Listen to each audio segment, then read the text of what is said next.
आइए आप लोगों के बीच में एक बहुत सुंदर बेटी विवाह का गीत गाते हैं। सुनिए, समझिए और बताइएगा कैसा लगता है। धन्यवाद।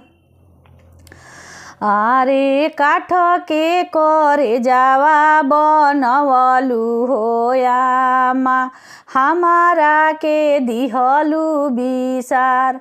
आरे काठ के करे जावा बनवलु हो आमा, हमारा के दिहलु विसार। हरदम रखलु आमा छाती से लगा के, काहे तू भेजेलु ससुराल। हरदम रखलु आमा छाती से लगा के, काहे तू भेजेलु ससुराल। 9 महीना आमा कोखिया में पोसलु, दुखवा तू सहलु अपार। 9 महीना आमा कोखिया में पोसलु, दुखवा तू सहलु अपार। दूधवा पियलु आमा गोदिया छुपा के, काहे भैनी दुश्मन तोहार।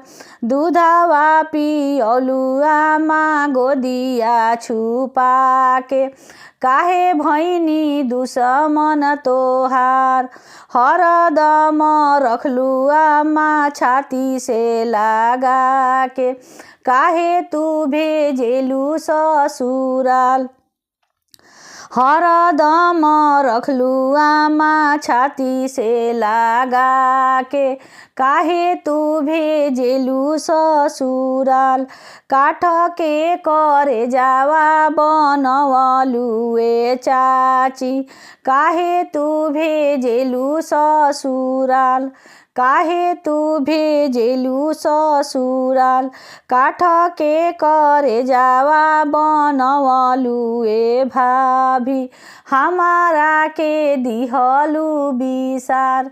हमारा के दिहलु विसार।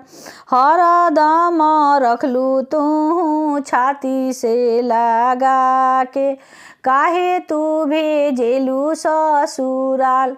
काहे तू भेजेलु ससुराल। तहरे आंगनमा के रहनी चिरैया, अब काहे दुश्मन तोहार।